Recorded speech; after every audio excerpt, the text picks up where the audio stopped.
प्राचीन मिस्र में, जहां फिरौन का शासन है। फिरौन को एक भविष्यवाणी सुनाई देती है कि एक यहूदी बच्चा उसका राज खत्म कर देगा।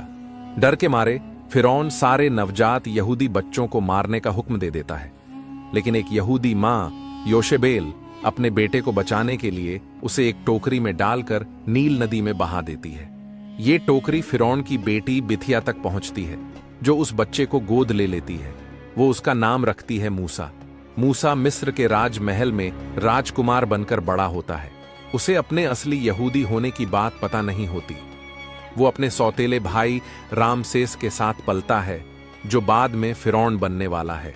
लेकिन मूसा को हमेशा लगता है कि वो मिस्र का नहीं है।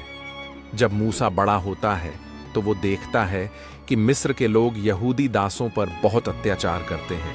एक दिन वो एक मिस्री सैनिक को एक यहूदी दास को मारते हुए देख लेता है। गुस्से में मूसा उस सैनिक को मार देता है। ये बात फिरौन तक पहुंचती है और मूसा को मिस्र से भागना पड़ता है। मूसा मिदयान नाम की जगह पहुंचता है, जहां उसकी मुलाकात योथ्रो नाम के एक चरवाहे से होती है।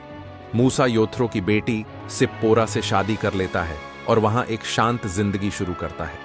लेकिन एक दिन मूसा को होरेब पहाड़ पर एक जलती हुई झाड़ी दिखती है। उस झाड़ी से एक आवाज आती है। ये ईश्वर की आवाज है। ईश्वर मूसा से कहते हैं कि वो मिस्र जाकर अपने यहूदी भाइयों को फिरौन की गुलामी से आजाद कराए।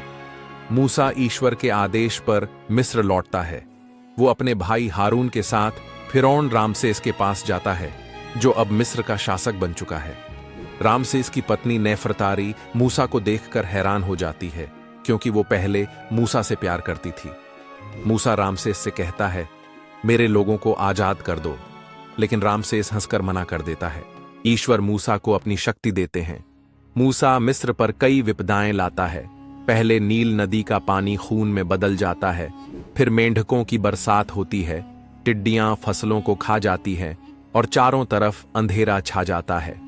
हर विपदा के बाद मूसा रामसेस से कहता है कि वो यहूदियों को आजाद कर दे, लेकिन रामसेस का दिल पत्थर का हो चुका है। आखिरी विपदा सबसे भयानक होती है। मिस्र के सारे पहले जन्मे बेटों की मौत हो जाती है, जिसमें रामसेस का बेटा भी मर जाता है। रामसेस आखिरकार हार मान लेता है और यहूदियों को जाने की इजाजत दे देता है। मूसा अपने लोगों को लेकर मिस्र से निकल पड़ता है, लेकिन रामसेस अपना फैसला बदल देता है और अपनी सेना के साथ यहूदियों का पीछा करता है। यहूदी लोग लाल सागर के किनारे पहुंचते हैं और उनके पास आगे जाने का कोई रास्ता नहीं होता। पीछे से रामसेस की सेना तेजी से आ रही होती है। मूसा ईश्वर से प्रार्थना करता है। तभी एक चमत्कार होता है। लाल सागर दो हिस्सों में बंट जाता है और बीच में सूखी जमीन बन जाती है। मूसा और उसके लोग उस रास्ते से सागर पार कर लेते हैं, लेकिन जैसे ही रामसेस की सेना उस रास्ते पर आती है, सागर फिर से जुड़ जाता है और पूरी सेना डूब जाती है। रामसेस अपनी हार देखकर टूट जाता है, लेकिन मूसा और उसके लोग आजाद हो जाते हैं। मूसा अपने लोगों को लेकर सिनाई पहाड़ की तरफ बढ़ता है। वहां वो फिर से ईश्वर से मिलता है। ईश्वर मूसा को 2 पत्थर की तख्तियां देते हैं, जिन पर 10 आज्ञाएं लिखी होती हैं। लेकिन जब मूसा नीचे लौटता है तो वो देखता है कि उसके लोग एक सुनहरे बछड़े की मूर्ति बनाकर उसकी पूजा कर रहे हैं। मूसा को बहुत गुस्सा आता है और वो उन तख्तियों को तोड़ देता है।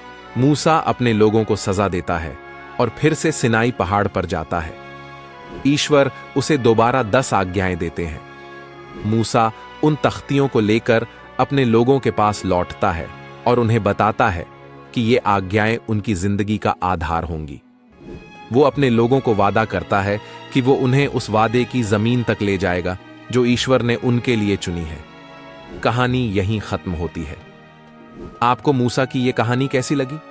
आपकी पसंदीदा सीन कौन सा था? और आपको क्या लगता है, मूसा के लोग उस वादे की जमीन तक पहुंच पाए होंगे? कमेंट में अपनी राय जरूर बताइए।